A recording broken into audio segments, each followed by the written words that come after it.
Live. Bonjour, bonsoir. Hello, everybody. This is Sylvie with Beautique, and Sonia is not far, as always, saying hi.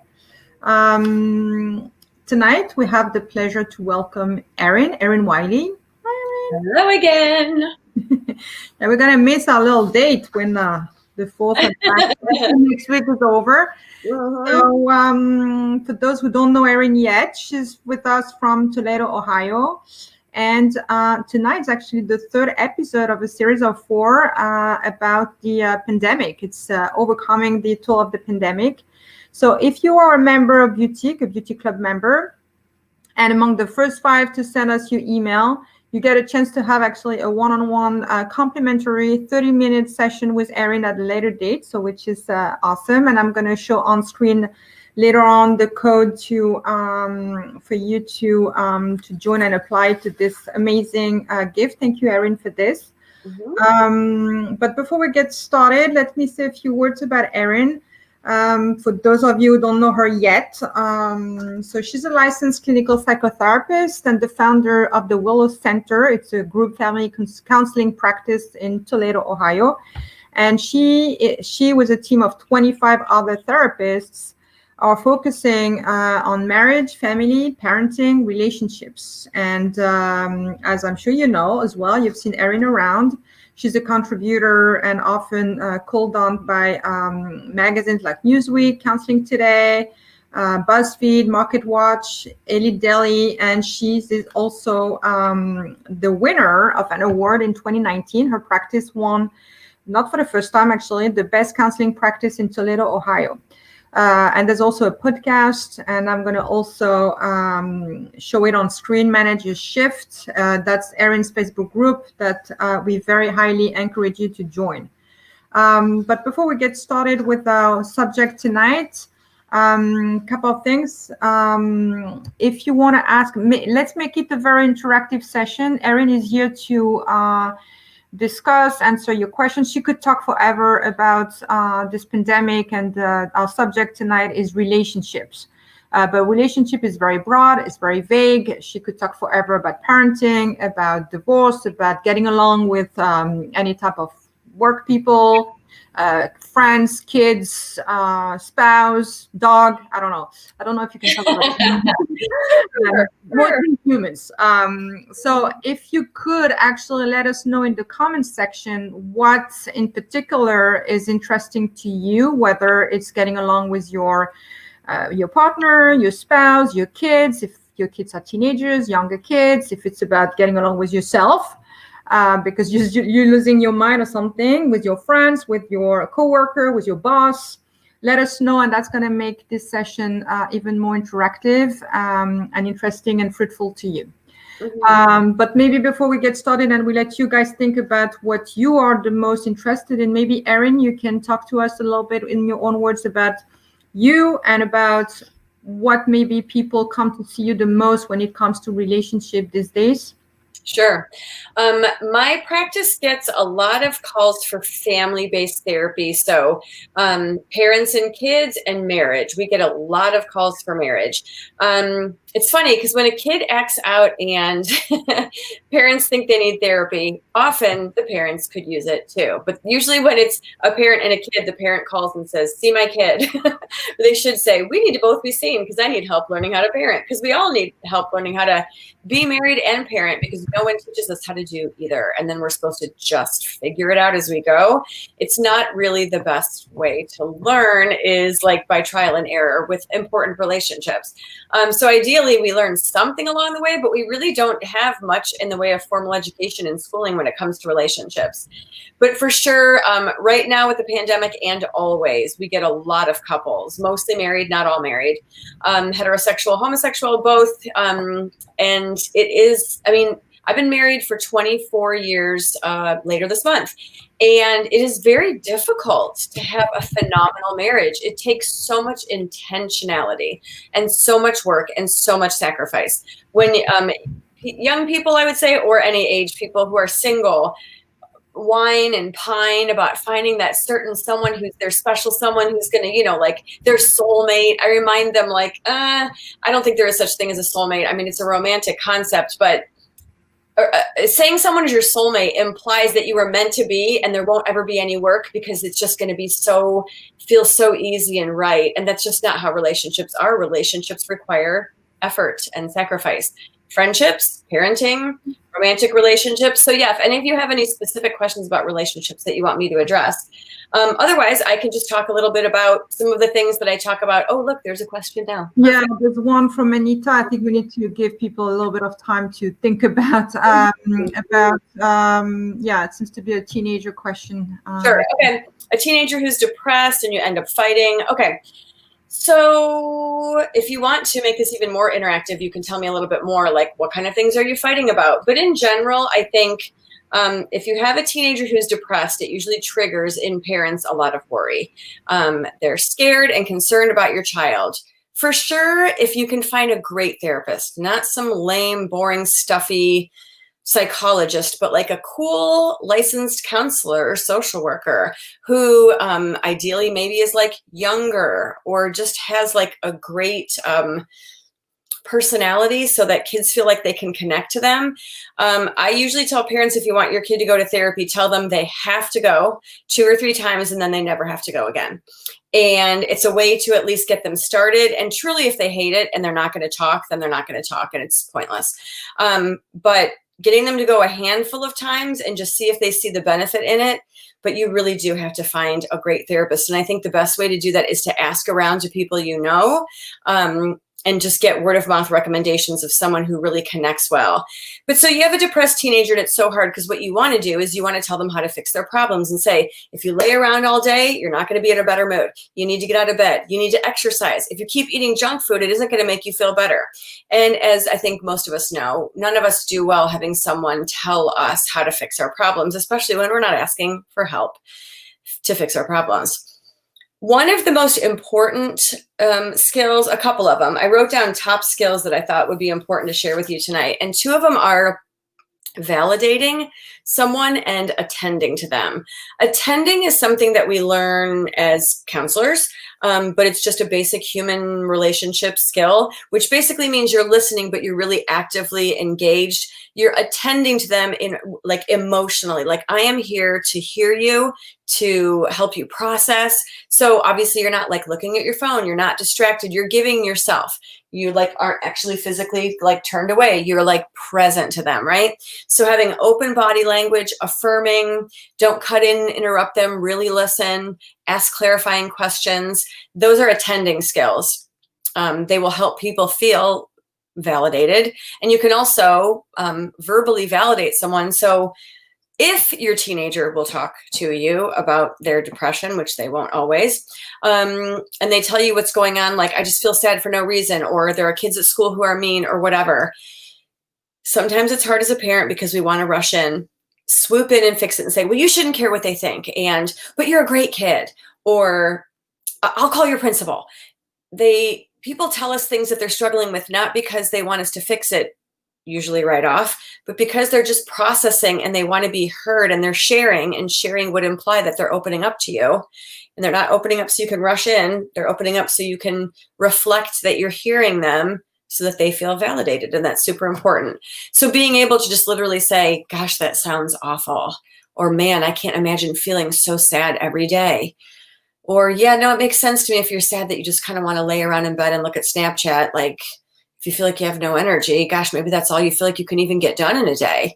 So validating anyone who is struggling and telling them that you hear what they're saying. You don't have to agree. They could say, I feel like sleeping as many hours as possible is what really gives me energy. And you could be thinking, no, it doesn't. It just makes you more depressed.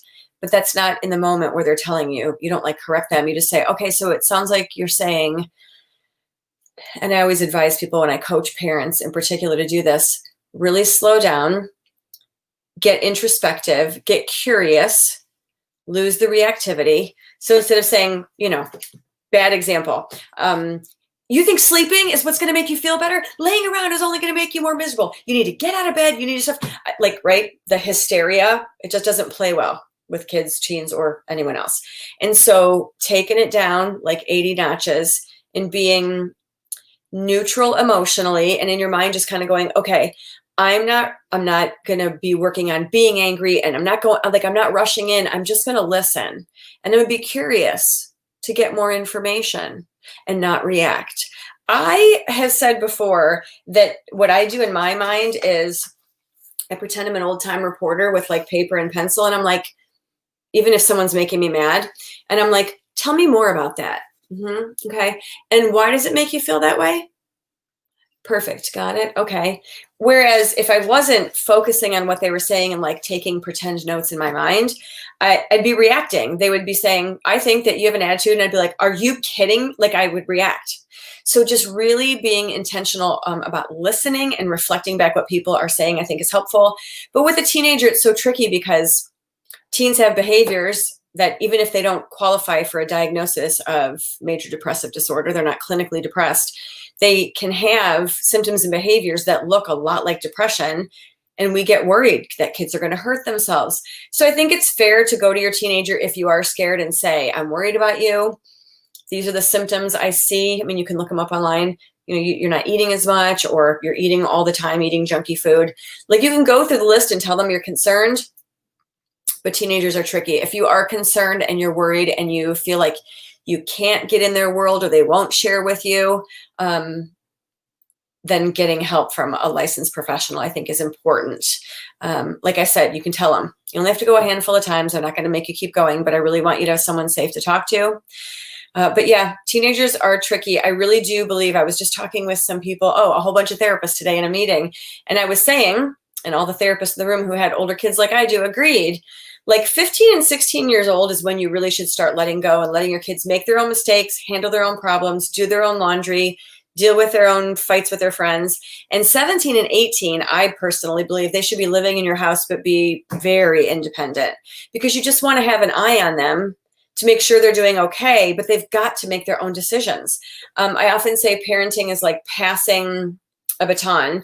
They're born and you do everything for them. They can't even feed themselves. They cannot even turn over. So you have to do everything. As they get to be toddlers, you show them like, this is how we grocery shop, and this is what money is, and this is a TV, and we're going to sing songs, and you teach them language. And then they get to be like little grade school kids, and you're like, you're going to walk around the house and you're going to watch mommy dust, and you're going to help daddy mow the lawn. Then they start participating, and you're handing over the baton. You say, you pick a cereal, or you figure out how much it costs if you want to buy those Legos. And then you start, it becomes equal. And then there's like a transference of responsibility where you say, you have chores, you have to finish them. If you don't, there's a consequence. And then you kind of watch them and you let them go and make their own mistakes and live their own life. So it's real hard, because once you get to this point where you're like, parents want to hold on, they don't want to let go, they want to keep control. And then letting go is terrifying, because then they're doing stuff that you don't always approve of, making choices you don't always like. But as long as they're safe and they're not like doing hardcore drugs or running away, I think that as parents of teens, we have to remind ourselves they're in school, like as long as they're not failing out of school, that we have to give them space and let them become autonomous people. They need to have their own identity. Speaking of space, a question from Miliana. She's a little bit in between. I don't know. It's more about herself. I don't know. You. Yeah, it sounds like it's pandemic related. You can't stand. I know. I can barely stand my family right now either. They make me crazy, and I'm stuck in a house full of men. I have no girls here. Yeah. So you need space, but you feel like you can't have it, and you feel guilty. Well, first of all, you know, what do they say? You can't pour from an empty cup. And I just did a newspaper article interview today, where I was saying it's like since March, we've all been giving and giving and giving at work and at home, sacrificing. We don't go places. We don't enjoy things. We don't go to church and synagogue. We don't go to concerts.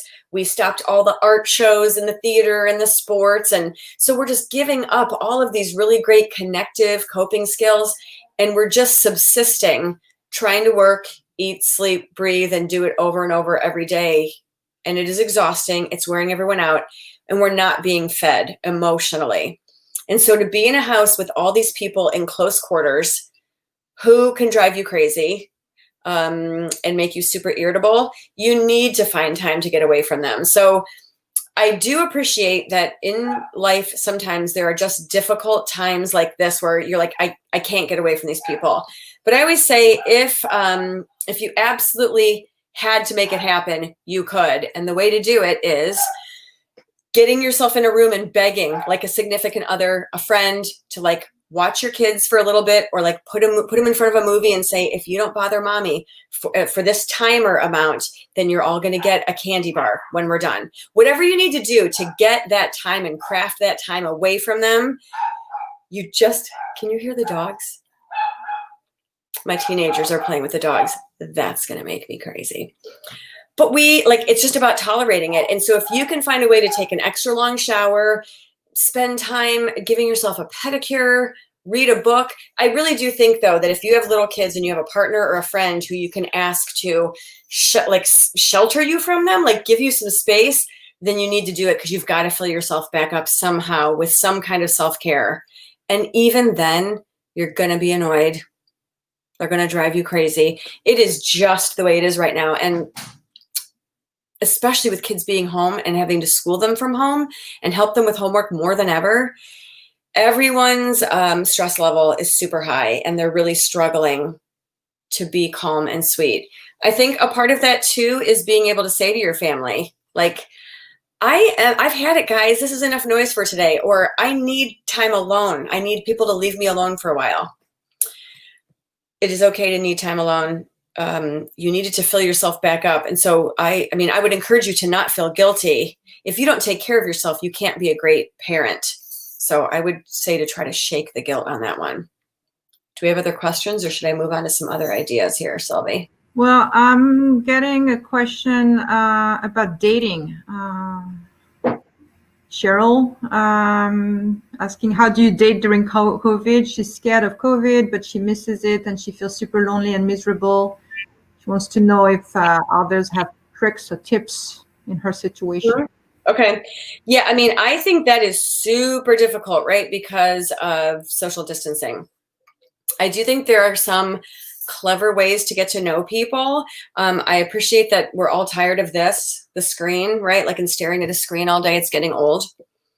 But I think that it does give us a different opportunity when we cannot be physically close to someone to really focus on developing intimacy emotionally and intellectually. So I think spending time there, if any of you want to take notes or look this up, this may interest you.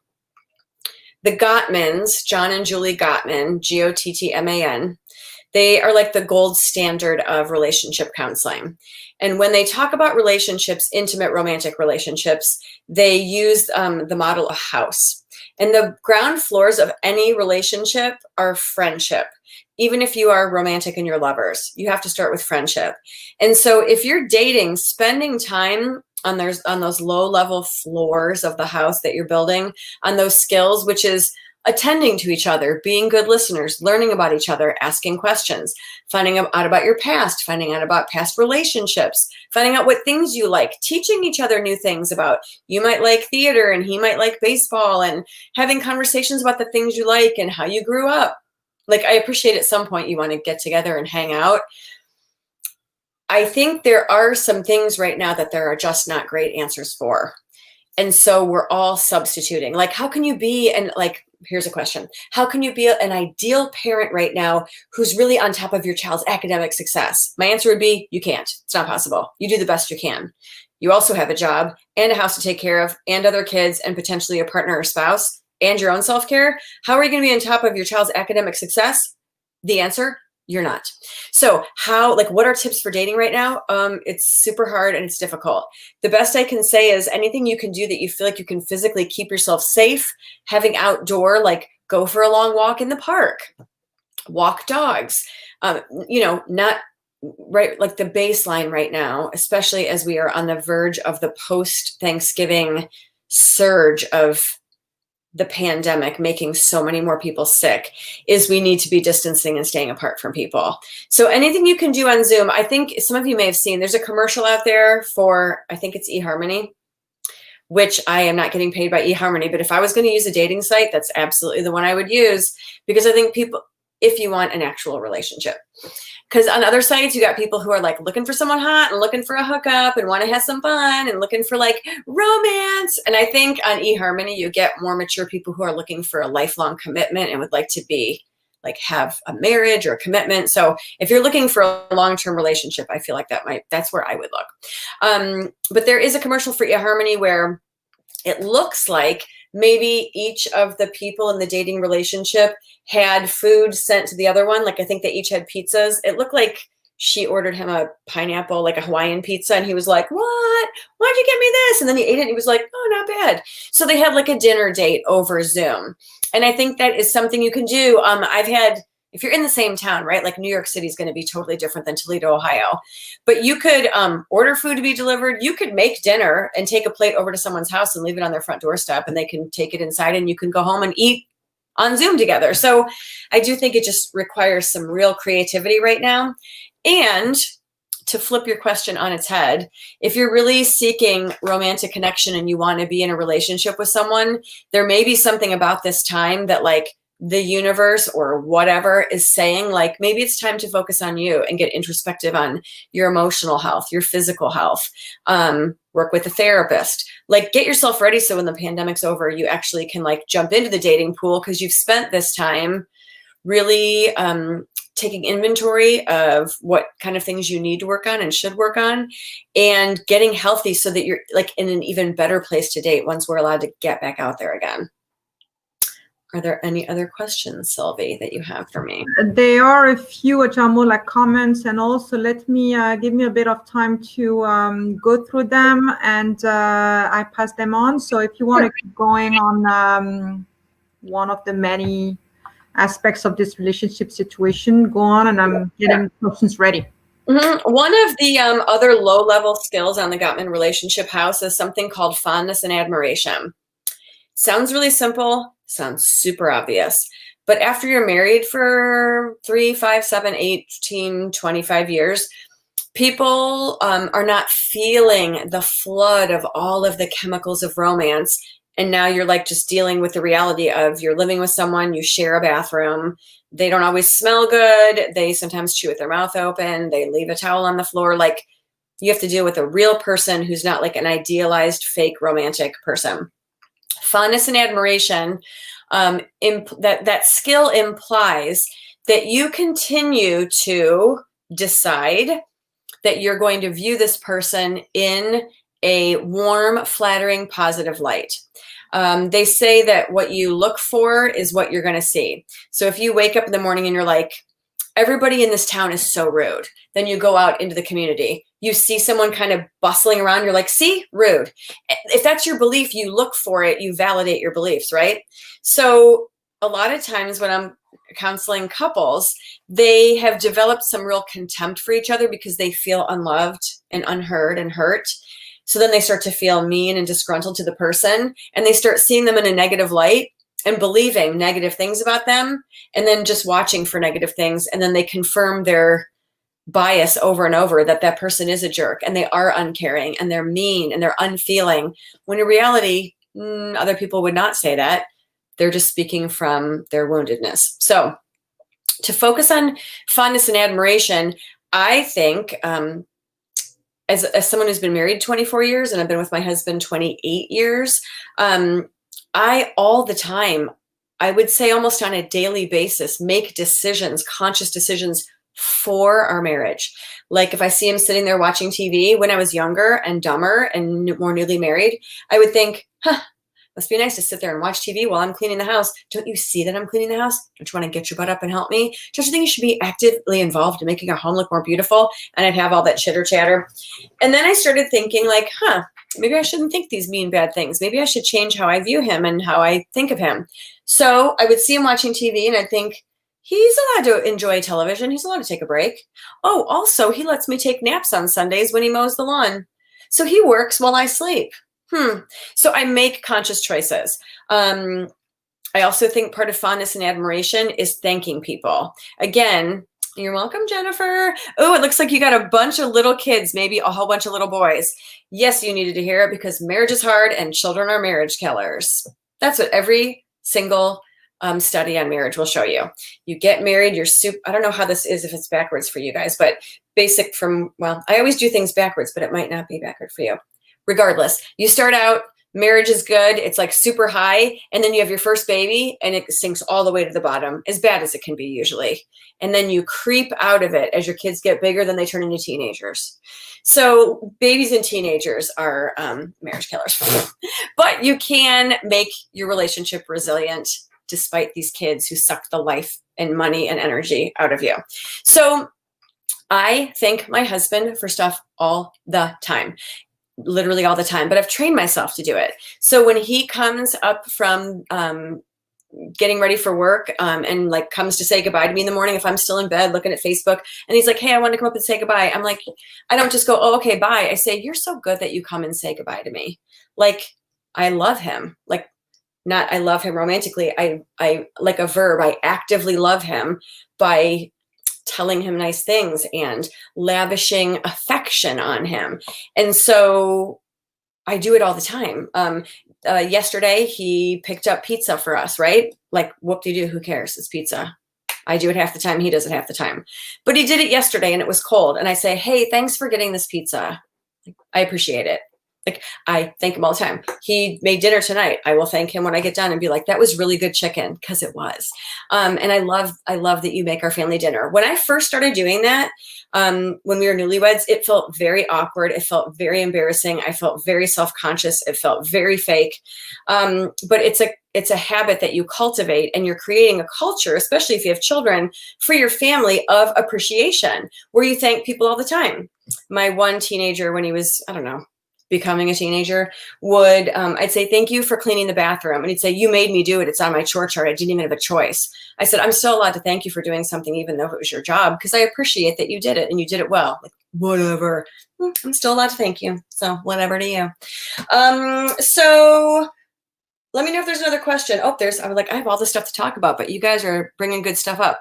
I love my husband and he does too, but having him with me okay, so how to regain desire. Okay, so whether it's being on an antidepressant or going through perimenopause or having a baby and nursing a baby or having a house full of kids or little kids or kids in the next room or interrupting your sleep or all of the millions of things that kill sex drive, sexual dysfunction, past traumas that you need to work out in therapy.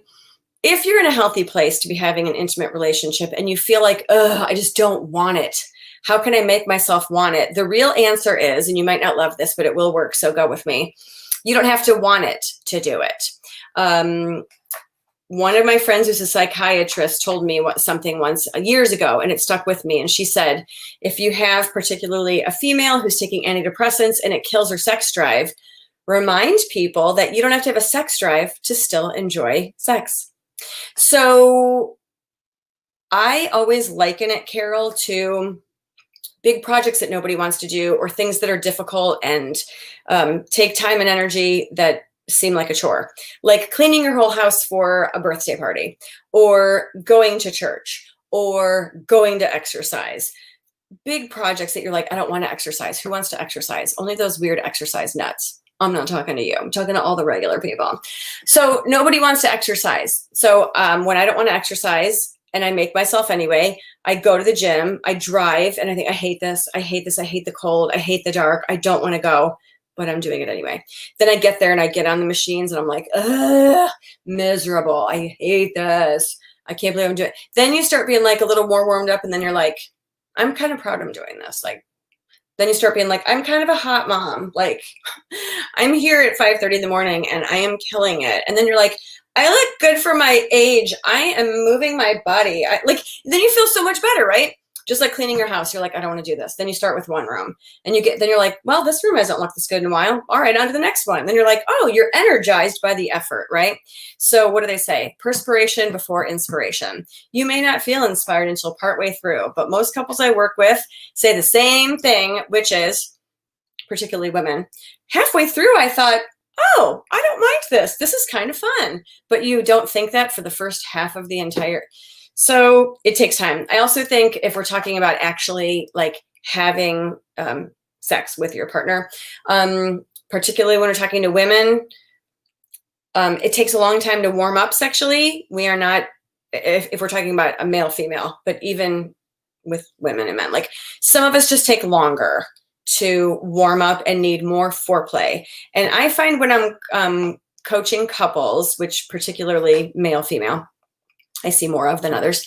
And I say to the husbands, if you were to give your wife 40 minutes of foreplay and you were going to have the most amazing sex that you've had in years, would it be worth it? And they're like, oh yeah. It's like they're not even thinking it because they are about the end product, right? Men are like microwaves, women are like crock pots. You need like all day to cook to get to where you want to go. Guys, you push a button and it's done. So you could look at evolution or a higher power and say, why? Why would you make people so mismatched? Or you could see it as maybe people are so extreme and different so that they have to learn about other people and sacrifice parts of themselves to become a better person themselves. And in giving into learning differences and accommodating each other, in actively loving someone, you become better at it. And then your relationship is better for the sacrifice and the work you put into it. So talking honestly about what you need, maybe making some boundaries. I mean, sometimes I tell wives to tell their husbands, like, we can make out, we can have all sorts of fun, but we're not doing any intimate stuff for 30 minutes. So you've got 30 minutes of stuff that you need to do with me before we really get into this. So here we go. What are you going to do? Want to rub my back? Want to rub my feet? Want to make out? That can help a lot of women get into the mood because you are crafting the experience and turning on your mind. Also, like some of the other things we've talked about tonight, it is partly about putting your head in the game. My husband always says, he says like, hey, it's been a while, so get your game face on. Because he knows I'm tired or it's been a long work week. And I do have to kind of, in my mind, say, this is something I want to do. I want my relationship to be intimate and I want to be physical. Even though in this moment I think, oh, it's energy and it's effort and now I got to go shave my legs or whatever. Remembering that I'm not being tortured. No one's forcing me to do this and it's good for my marriage. And I have a choice of whether I frame it positively or not. The other, since this also is, I'm guessing mostly girls, but what if this is a girl tip, girl to girl tip. I hope this is appropriate. I tell girls, women, ladies, that if you want to be intimate with your partner and you really are like, there's nothing in me that feels romantic or exciting, I say just pretend you're being filmed for some sort of adult movie and put on a show.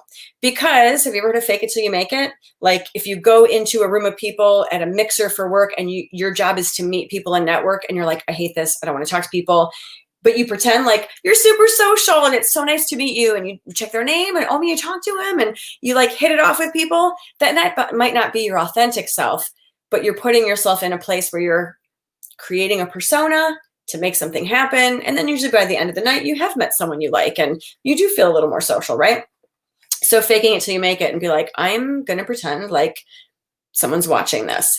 If we all pretended someone was watching our behavior, we'd be better parents. We'd be nicer at work. So a little tip. Hope that helps you, Carol. All right, Sylvie, how we doing? Oh, there we go. Yeah, this is more of a comment from Katie. Yeah. Yep, about Gottman stuff.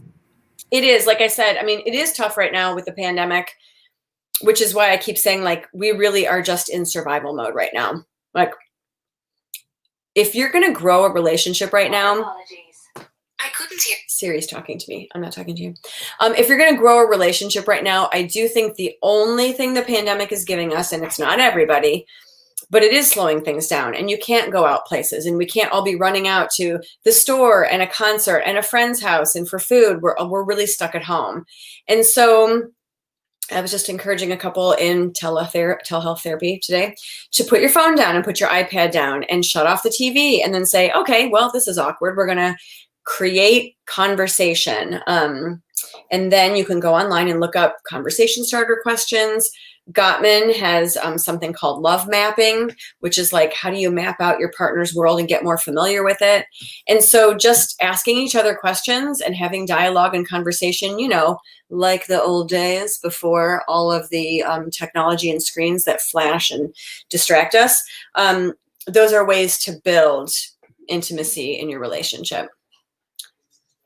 Got another question for me, Sylvie? This is perfect that we're talking about relationships tonight, because I hear my teenagers and they're making me crazy.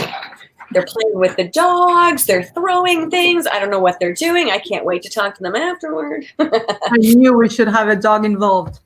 Yeah, right. So no, I think this is it in terms of questions for now. I've got other things I can talk about. Please go ahead. Okay, so I think one of the most important things as a therapist that I can encourage you, here's the thing, right? Everybody wants a romantic relationship. Okay, maybe not everybody, but almost everybody. Everyone has an internal biological drive and emotional desire, plus society hypes up that you finding your other half is going to make you whole, and that's just not how it works. But so we buy into this belief that I need this person. So everyone is hungry, wanting to connect to someone. They really want that intimacy, which is fine. But what people don't recognize is that you are and always will be attracted to someone who will trigger you based off of childhood wounds / traumas. There are big T traumas and little T traumas. Big T traumas are big things like you were shuttled around in foster care, abused or sexually molested. That's what we consider trauma. What we fail to recognize is that we all have a ton of little T traumas. I remember a neighbor grabbing my arm and yelling at me when I went to walk in the street and a car was coming. Is that traumatic? Yeah, it's a traumatic memory for me, because I remember feeling so stupid and so embarrassed and so ashamed because he was so angry. Now, if he was an emotionally regulated adult, he would have grabbed me and, well, if he would have yelled, then he would have said, "I'm so sorry I yelled. You just scared me. I was so worried for you." And I would have been like, okay, wow, that was scary, but now I understand. But he didn't. He just screamed at me and I felt stupid. And then probably my parents yelled at me. Who knows, right? It was the 70s. That's what parents do, is yell, right? But without people to explain situations, I think we experience things like getting made fun of in school. Let's say you make an art project and you show your friend at school and you go, look what I did. They go, that's dumb. Nobody did it that color. Why did you pick that color? And then you feel stupid. Those are little T traumas. They stick with us. Well, the way I see it as a couples counselor is, and y'all are going to love this. All right, ready? There's two kinds of people in intimate romantic relationships. There are anxious people who are really, really hungry for relationships. Like they're dying to connect and they just want to find a partner, and they're hungry for connection. And there's other people also who want to connect, but they're kind of afraid of connection.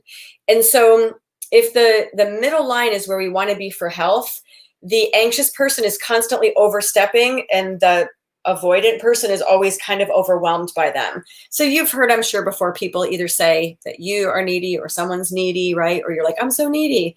This vacant, emotionally empty, like I need to connect, I'm so desperate and want to connect, always picks people who tend to avoid connection.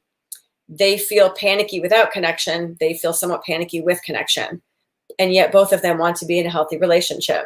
And so I think there's something about recognizing your attachment style and which side you tend to fall on and being aware of that. So that if you know you're the person who's desperate and hungry and chasing and wondering where they are and checking their phone, or like, just being needy and dramatic, that you need to pull back and find a way to be more centered. And that can potentially be therapy for you. Like you might need to work through some stuff. And then the people who tend to be more avoidant have to realize that it's painful to step back if you're anxious for connection, because you're so anxious and you want to connect, but you can find some peace and health if you can learn to do that. And then these people, it's anxiety provoking to step into relationship because they're afraid they'll be hurt. They're afraid they'll be shamed or embarrassed or dumped. But both people finding a healthy middle, this one not overstepping, step back, and then this person stepping into, that is where you'll find health in a relationship. So I think knowing your attachment style is a good place to start. Any questions, or I can keep Yeah, going? there's one question. I'm not sure. Peter, actually, hey, Peter. Yeah. What if you get ghosted? Getting ghosted is no fun. I mean, if you really do get ghosted and someone has like a relationship going and they're talking to you and they're texting you and they are creating a relationship with you, and then all of a sudden they're gone and you text them and they don't answer, or they've blocked you, or your messages go unread, like that is it's a terrifying feeling, because we all have abandonment issues. Like, we worry about that deep down. We're wired for connection. As tiny infants, we are hungry for our parents' attention, affection, attunement, attachment, approval. And when someone gives that to us and then disappears, it sets off internal alarms like, what did I do? What's wrong with me?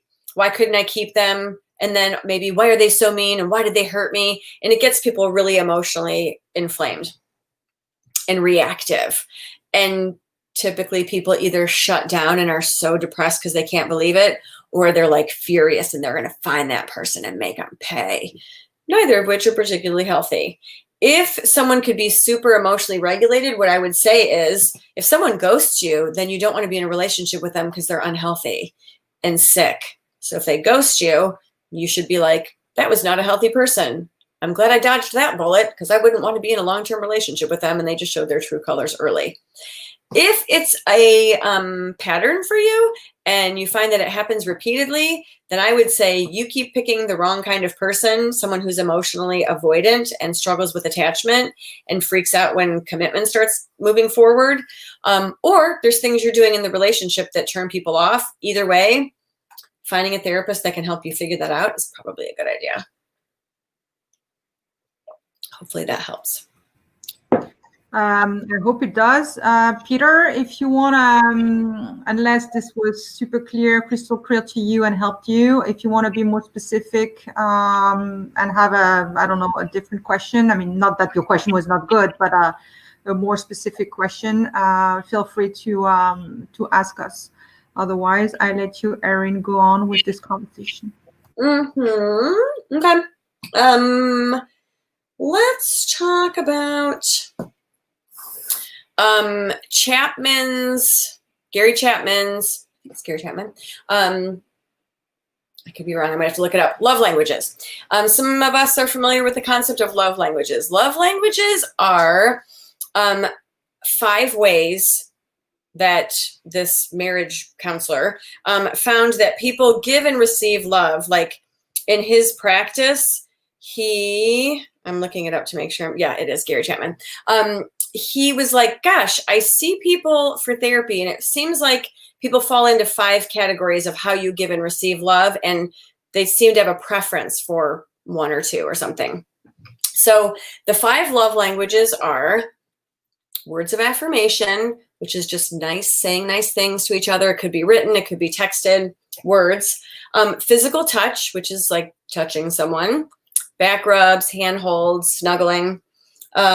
Gifts. So receiving, I'm looking, I don't know, maybe I moved it. I have some little tiny things in here that people have given me, that they give you because they want to show you they love you. So some people really appreciate gifts, like little trinkets or jewelry or whatever kind of present. It could be an activity. But some people speak the love language of gifts. Acts of service is another love language, which is doing things to help someone, being present and assisting them, whether it's the house or the yard or with kids, or emotionally just talking with someone, giving someone, doing something for someone to help them is acts of service. And the last one's quality time, which is just being with someone, spending time together. I think it's a book worth getting, or it's a concept worth getting more familiar if you aren't already. You can go online, you can find quizzes and tests. I don't know that any of them are that great. I've seen them before and I've given them to couples. I don't know that they're that fantastic. I think it's just worth you thinking in your life, like, what is significant to me? When I want to love someone, what do I want to do for them? Do I want to buy something for them? Do I want to create an experience for them? Those would be gifts. when I love someone, do I just want to like snuggle up to them and like kiss them and hold them and be physically present? Am I someone who loves to like kiss my friends and hug them and rub their back and just be in their physical space? Am I a hugger? Knowing what your love language is and what your preferences are can help you advocate more for your own needs, and talk to your partner about what's important to you. And then once you have kind of really investigated all the love languages, you'll see them more in other people, and you'll start to recognize like, oh, I have a child who has a high need for touch, or I have a spouse who words are really significant to. I've never seen a couple with the same love language, so that happens that way. It just, right, we're like opposites attract. So if you have a need for, I'm trying to think of some of my couples, maybe you have a high need for touch. So you want to sit next to someone and hold their hand and squeeze their knee and rub their back and you tousle their hair, and like you just want to be all up in their space, and their love language is not physical touch. They may find it annoying, and it might not fill their love tank. They might not feel like you're loving them. They might feel like you're annoying them. And that is really difficult, because you're like, it's funny, Sylvie, because I always use French. I'm like, je t'aime. I'm trying to tell you I love you, but I'm speaking a language that is not your language. And so they're like, what are you saying? I don't understand what you're saying. You're annoying. And then you're like, I'm trying so hard to be nice and love you and kiss you and be by you, and you don't like it. But they don't like it because it's not their love language. So then you start realizing, oh, they like acts of service. They're really good at, they wash and wax your car, or they help you by running errands for you. And then you're like, that is not romantic, but that is their love language. So then you have to start looking for ways that you can love them in their love language. You speak their language. Then they're like, oh, it makes sense. Similarly, or conversely, then you start to interpret their love language into yours. Like when my husband would say like, hey, I washed and waxed your car and I gassed it up for you. And I would think, okay, cool, right? So you're my boyfriend. Isn't that your job? Like he was loving me and I didn't know it, because acts of service was his love language. So then I had to like be like, oh, that's so nice. I appreciate it. And then I had to like, my love language, physical touch, I'd want to kiss him. And not that he minded that, but what he really, really wants is for me to help clean the house. He likes a clean kitchen. I think that is not romantic. I don't like cleaning, and I don't like loading the dishwasher or unloading the dishwasher or cleaning anything. And so he wants me to do that to show him I love him, and that is really a struggle. So getting familiar with the 5 love languages so that you can better interpret people's behavior toward you, so that you can know your own love language and meet your own needs, or help partners meet your needs, so that you can recognize the needs of people who are in your life besides just your romantic partner. I think love language, the 5 love languages, it's a really great concept to help people understand how to more effectively communicate how they feel to other people. So that's something worth checking out.